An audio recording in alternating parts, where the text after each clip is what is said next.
Olá, meus amigos, tudo bem com vocês? Sejam todos muito bem-vindos ao nosso canal Crescer na Fé. Vamos dar continuidade aos estudos do Catecismo da Igreja Católica. Vocês que já estão nos acompanhando sabem que nesta parte dos nossos estudos estamos tratando sobre o assunto da fé. Muita coisa para ser dita. Então hoje, mais uma vez, vamos falar um pouquinho mais sobre a fé, especialmente no parágrafo número 162, que vai tratar da perseverança na fé.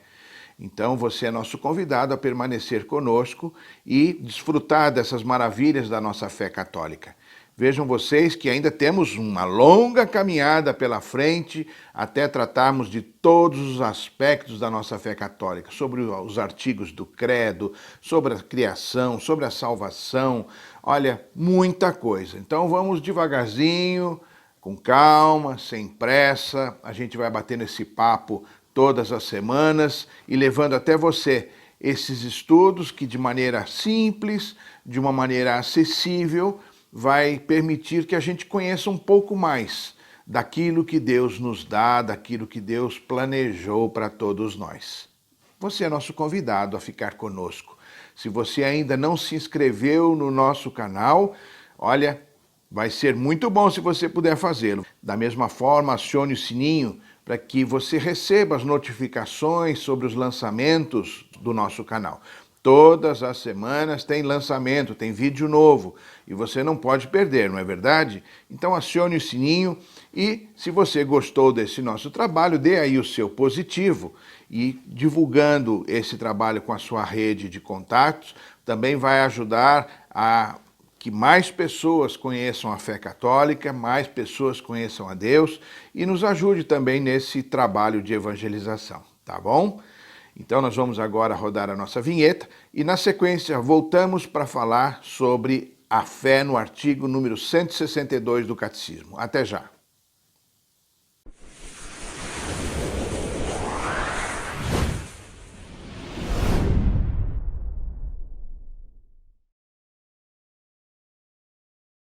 Ok, meus amigos, estamos de volta e vamos então iniciar essa nossa reflexão de hoje, como fazemos habitualmente com a nossa oração. Convido você a se unir a mim, vamos pedir a luz e a graça do Espírito Santo que venha tocar no nosso coração, que venha tocar em nossa mente, venha tirar de nós toda sorte de resistências e que a gente possa estar plenamente aberto no coração, na alma, na mente, abertos para aquilo que Deus tem reservado para todos nós. Nós iniciamos em nome do Pai e do Filho e do Espírito Santo. Amém. Vinde, Espírito Santo, enchei os corações dos vossos fiéis e acendei neles o fogo do vosso amor. Enviai o vosso Espírito e tudo será criado, e renovareis a face da terra. Oremos. Ó Deus, que instruístes os corações dos vossos fiéis com a luz do Espírito Santo, fazei que apreciemos retamente todas as coisas segundo o mesmo Espírito e gozemos sempre da sua consolação. Por Cristo Senhor nosso. Amém. E nós queremos também pedir a intercessão de Nossa Senhora, Maria, a mulher da fé, Maria, a mãe da fé, que ela interceda por todos nós, nos abençoe com a sua bênção materna e que o seu exemplo de vida, sobretudo de confiança e de entrega naquilo que o Senhor preparou a ela, possa servir de modelo para todos nós. Ave Maria, cheia de graça, o Senhor é convosco. Bendita sois vós dentre as mulheres e bendito é o fruto do vosso ventre, Jesus. Santa Maria, Mãe de Deus, rogai por nós, pecadores, agora e na hora de nossa morte. Amém. Santa Maria, Mãe de Deus, rogai por nós. Em nome do Pai, do Filho e do Espírito Santo. Amém. Muito bem, meus amigos. Como anunciamos, nós vamos hoje conversar a respeito do parágrafo número 162 do Catecismo da Igreja Católica, que traz o seguinte tema: a perseverança na fé. Puxa, esse assunto é importante, tem muita coisa para a gente falar. Talvez até nem caiba tudo numa aula só, mas de qualquer maneira, vamos tentar. Convido você a tomar então o seu catecismo ou nos acompanhar pela tela aí do seu celular ou do seu computador a leitura que vou fazer. A fé é um dom gratuito que Deus concede ao homem. Podemos perder esse dom inestimável. São Paulo alerta Timóteo sobre isso. Combate o bom combate com fé e boa consciência, pois alguns, rejeitando a boa consciência, vieram a naufragar na fé. Para viver, crescer e perseverar até o fim na fé, devemos alimentá-la com a palavra de Deus. Devemos implorar ao Senhor que a aumente. Ela deve agir pela caridade, ser carregada pela esperança e estar enraizada na fé da Igreja. Muito bem, meus caros. Esta fé, portanto, neste parágrafo que acabamos de ler, já nos mostra que precisa ser cuidada, precisa ser alimentada, precisa ser bem conduzida. Mas veja, a fé não é como um tesouro, digamos assim, frágil, que precise ser cuidado. Não, a fé, sobretudo quando ela é provada, se torna cascuda, forte, ela aguenta os trancos da vida e eu diria que é mesmo a fé que nos ajuda nesses momentos cruciais de nossa existência, não é verdade? Porque vocês sabem muito bem que a fé, ela é útil e necessária na nossa caminhada aqui nessa nossa igreja peregrina rumo ao céu. Quando estivermos na glória com Deus, não precisaremos mais de fé, porque já estaremos vendo Deus face a face, não é verdade? Portanto, a fé é um tesouro sim, mas não como aquele tesouro que, de tão precioso que é, fica escondido. Vocês sabem que o meu pai, há alguns anos atrás, me deu um presente. Era um jogo de porcelana, daquela porcelana antiquíssima. Eram xícaras, né? Um jogo de xícaras, lindamente desenhadas, pintadas, mas era uma casquinha fininha essa porcelana, de tão frágil que era, que até de olhar já dava medo dela quebrar. E ele me falou, olha, estas xícaras são herança da minha bisavó, portanto a minha tataravó. Olha, eu estou passando essas xícaras agora para você. Gente, eu fiquei com medo que aquelas xícaras quebrassem na minha mão. Ficou por mais de 100 e poucos anos intactas nas mãos de várias pessoas ao longo desses anos todos, e não ia ser na minha mão que ela ia quebrar, não é? Pois bem, eu embalei muito bem embalado e guardei. Que vale um tesouro, uma coisa bonita que você não pode usar. Portanto, a fé é para ser usada assim, com cuidado, mas ela precisa ser provada para ela amadurecer, crescer e se tornar forte. Eu comparo sempre esta fé como uma longa caminhada, como é a caminhada da nossa vida. Imagine você que alguém saísse da cidade de São Paulo em peregrinação à Aparecida para visitar a casa da mãe Aparecida e saísse a pé pela rodovia Presidente Dutra, com a sua mochilinha, com seus guardados, com seu cajado, andando pela Dutra. E vocês sabem muito bem que muitas pessoas fazem isso. No entanto, é possível que lá pelo meio da caminhada, digamos, chegando em São José dos Campos, a pessoa, olha, eu não aguento mais. Eu não vou mais ir adiante. Eu parei.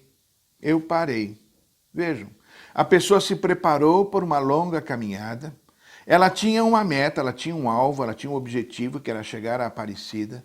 No entanto, seja por falta de preparo, seja porque não fez as coisas bem feitas, seja porque a sua motivação de caminhada não era grande o suficiente, ela resolveu parar e parou em São José dos Campos. Portanto, ela não estava nem na sua casa de origem, ela não estava tampouco no seu destino. Às vezes, na nossa caminhada de fé, a gente faz isso.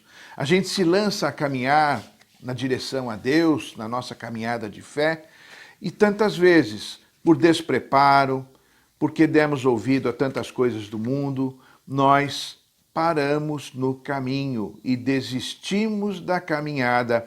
Portanto, meus caros, nesta caminhada de fé não é importante a velocidade, não é importante a forma como você está caminhando. O importante é o passo mantido, um passo depois do outro, e você vai chegar ao seu destino. Certa ocasião, olha, isso tem muitos anos, em 1976, eu e um grupo de amigos jovens na época, fizemos e participamos da Jornada de Shalom, que era um encontro de jovens que acontecia na Diocese de Taubaté. E nessa jornada de Shalom, eu tinha 20 e poucos anos, eu encontrei Deus. Eu tive uma experiência muito bacana com Deus e eu falava, eu saí de lá com uma animação tremenda. Eu falei, eu vou mudar o mundo, eu vou mudar minha casa, eu vou mudar minha família, eu vou mudar de jeito de ser. Eu tinha grandes projetos, grandes sonhos e uma alegria incontida dentro de mim. E foi assim que nós começamos, logo depois de participar dessa jornada de Shalom. Alguns dias ou semanas depois, nós soubemos que o padre Zezinho estava em São José dos Campos, não é? Em tratamento médico, na casa das religiosas das pequenas missionárias de Maria Imaculada, que tem esse carisma do cuidado do sacerdote doente. E nós fomos visitá-lo. Vocês sabem que o movimento de Shalom, ele era conduzido ou acompanhado pelos padres deonianos, os padres do Sagrado Coração de Jesus. Então nós tínhamos conhecido o padre Zezinho lá no Shalom. Não só o padre Zezinho, mas outros tantos padres muito queridos nossos, né? O então padre Eusébio, que hoje é cardeal emérito, né? Dom Eusébio Oscar Scheid, ele era padre na época lá e participava conosco da jornada de Shalom. Nós tínhamos o padre Murilo, que depois também se tornou arcebispo e agora é arcebispo emérito de Salvador, Dom Murilo Krieger. E nós tivemos outros tantos. Eu me recordo com muita saudade do padre Silvino. O padre Silvino faleceu, ele foi trabalhar em missões na África e lá contraiu uma doença e morreu. Enfim, eram padres maravilhosos e nós fomos visitar o padre Zezinho aqui em São José dos Campos. E então dissemos para ele com toda alegria, padre Zezinho, nós encontramos Jesus, nós vamos fazer isso, vamos fazer aquilo. E ele, com toda a calma e serenidade própria dele, ele nos falou, olha, vamos fazer uma coisa, daqui 10 anos, vocês voltem e conversem comigo sobre este assunto e a gente vai ver se isso de fato foi alguma coisa que mudou as suas vidas. Olha, com a graça do bom Deus já se passaram mais do que 10 anos, já se passaram mais de 40 anos e continuamos com a graça de Deus na caminhada de fé. Mas o que eu quero dizer com isso? É que a fé, ela é alguma coisa que precisa ser alimentada para que ela dure ao longo do tempo e não seja aquele famoso fogo de palha, não é isso? Não podemos ser fogo de palha.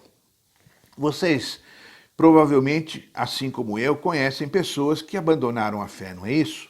Pessoas que começaram e que foram esmorecendo e foram ficando pelo caminho, como aquele caminhante que saiu de São Paulo rumo à Aparecida e ficou pelo caminho.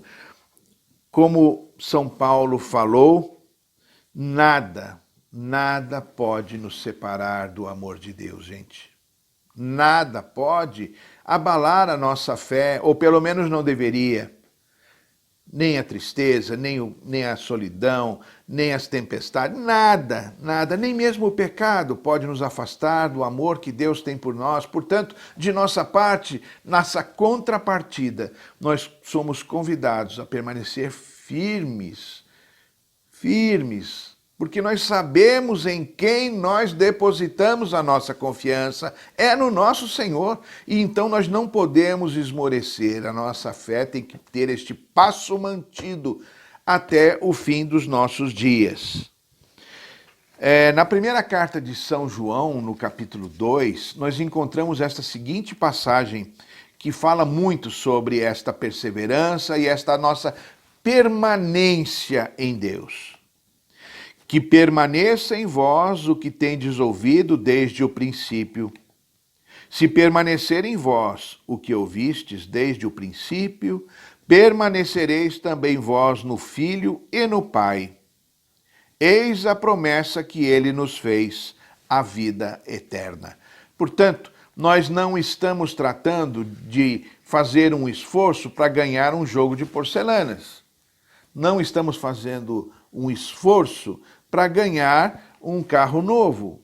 Nós estamos fazendo um esforço para ganhar coisas que não se deterioram. As porcelanas quebram, os carros enferrujam e fundem o motor, perde o seu valor, mas a vida eterna é para todos sempre. Portanto, todo esforço que eu fizer para permanecer em Deus será um esforço necessário, útil e tomara ele possa acontecer na sua vida.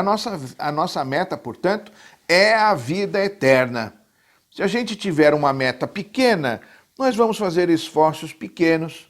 Mas quando nós colocamos metas grandes, nós vamos ter, digamos aí, um esforço extraordinário para alcançar aquilo que almejamos. Às vezes a gente troca coisas importantes por besteiras, por coisas passageiras. Nós trocamos, às vezes, a vida eterna por alguns poucos tostões. Então, vamos ver, vamos pensar o que é que nós estamos fazendo com a nossa vida e com a nossa caminhada cristã, se nós estamos investindo na nossa fé ou não. Vocês se recordam da passagem do filho pródigo? O filho mais novo daquele homem pediu a sua parte na herança e partiu, foi embora por uma outra terra. E lá ele dissipou todos os seus bens e, passando fome, a partir de então, ele não encontrou trabalho, a não ser trabalho junto aos porcos, comendo a comida que os porcos comiam. E o que é que motivou este jovem a pedir a parte da sua herança e ir embora? Ele tinha tudo na casa do pai. Ele era o herdeiro, ele provavelmente tivesse as melhores roupas, as melhores comidas, as melhores condições, mas nada disso o animou, o motivou e ele quis fazer experiências por conta própria. Mas o resultado disso foi a miséria, foi a pobreza, e ele fazendo esta experiência de fome ou de indignidade de estar comendo a comida dos porcos, ele então resolveu voltar. Recebido pelo pai, ele novamente teve a sua dignidade restabelecida, o pai lhe deu uma roupa nova, túnica, anel no dedo e sandálias nos pés, e deu a ele novamente os melhores manjares, as melhores comidas. Com esta passagem, nós podemos ver que tantas vezes nós trocamos a nossa vida de rei que nós temos junto com Deus, vida da graça, vida da alegria, vida da paz, para trocar por alguns momentos de curiosidade, de tentativas na vida que vão nos levar da mesma forma a comer comida dos porcos. E invariavelmente é o que acontece quando nós queremos caminhar sem Deus. Nós passamos pela vida sofrendo e comendo comida de porcos. É o que acontece. Pessoas trocam a graça, trocam Deus por uma paixão.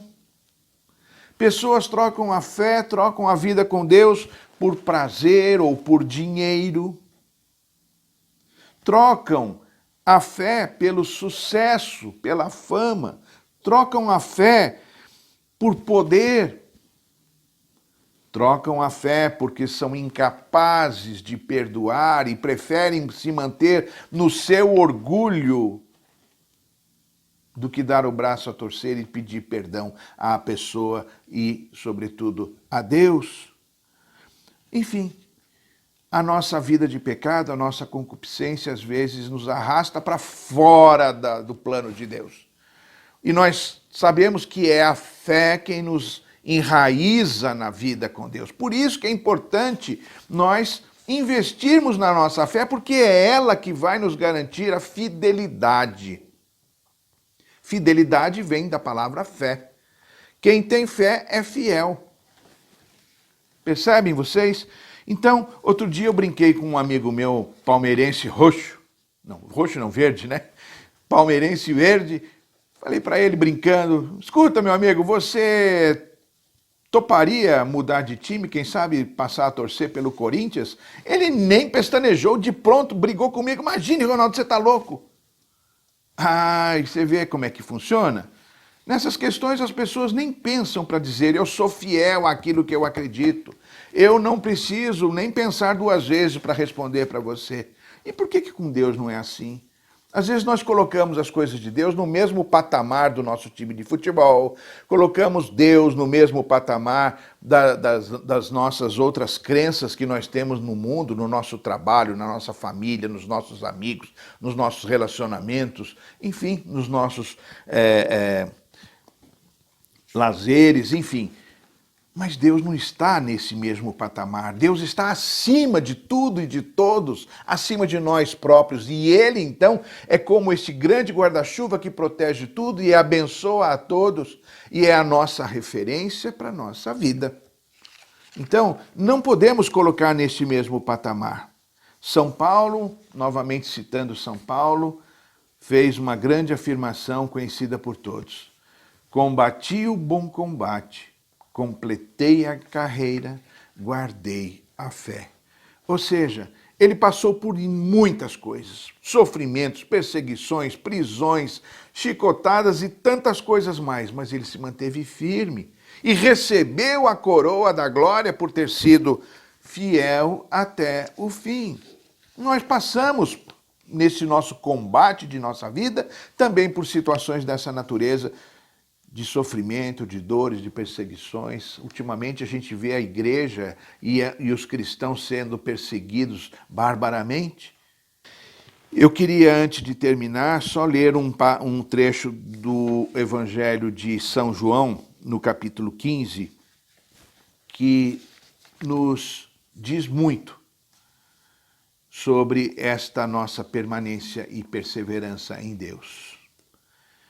Eu sou a videira verdadeira e meu pai é o agricultor. Todo ramo que não der fruto em mim, ele o cortará, e podará todo o que der fruto, para que produza mais fruto. Vós já estáis puros pela palavra que vos tenho anunciado.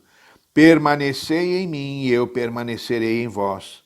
O ramo não pode dar fruto por si mesmo, se não permanecer na videira. Assim também vós não podeis tampouco dar fruto, se não permanecerdes em mim. Eu sou a videira, vós os ramos. Quem permanecer em mim e eu nele, esse dá muito fruto, porque sem mim nada podeis fazer. Se alguém não permanecer em mim, será lançado fora, como o ramo. Ele secará e hão de ajuntá-lo e lançá-lo ao fogo e será queimado. Se permanecerdes em mim e as minhas palavras permanecerem em vós, pedireis tudo o que quiserdes e vos será feito. Nisso é glorificado meu Pai, para que deis muito fruto e vos torneis meus discípulos. Como o Pai me ama, assim também eu vos amo. Perseverai no meu amor. Meus queridos amigos, esta passagem maravilhosa, Jesus nos conclama a permanecermos nele. Permanecer ou perseverar é estar junto e caminhar junto e ficar sempre junto. É o que Jesus nos pede, que a gente jamais o abandone. Mas ele já nos dá muitas dicas. Para que permanecer e perseverar? Olha, para não pecar. Se a gente estiver longe de Jesus, nós vamos pecar, vamos cair, vamos ficar igual aquele jovem que comeu lavagem de porco na parábola do filho pródigo. Nós temos que perseverar para dar fruto abundante. nós temos que permanecer e perseverar para que as nossas orações sejam escutadas. Jesus falou, pedi e recebereis se vocês permanecerdes em mim. Olha, nós temos que permanecer e perseverar para não secar, porque Jesus e o seu Espírito são esta seiva que flui em nossas vidas e que nos mantém vivos, jovens, refrescantes e vivendo pela vida. Se secarmos, não serviremos para nada, a não ser para ser queimado. Como permanecer em Deus? Nos mantendo firmes e crentes em Jesus Cristo, nosso Senhor e Salvador, permanecendo na sua palavra, permanecendo na oração, permanecendo na vida da comunidade e da igreja e permanecendo a serviço do próximo nos trabalhos de apostolado e de tantas coisas que nós podemos fazer. Então, meus amigos, nesta nossa reflexão de hoje, nós ressaltamos a necessidade de nos mantermos fiéis, perseverantes na caminhada com Deus, porque Ele tem muito a nos dar, muitas graças, e nada do que o mundo pode nos oferecer é suficiente compensação em relação a Deus. Tudo que Deus nos dá é muito mais e muito mais. A graça é sempre maravilhosa. Tudo que Deus nos dá nos traz paz no coração, felicidades, equilíbrio, harmonia, e nada do que a gente puder fazer para Deus e por Deus será suficiente para agradecermos a Ele tudo o que Ele nos proporciona. Desejamos que vocês fiquem na paz do Senhor Jesus e não deixem de fazer as tarefas e reflexões que estamos propondo aí no finalzinho, na próxima tela, tá bom? Que Deus nos abençoe e nos guarde em nome do Pai, do Filho e do Espírito Santo. Amém.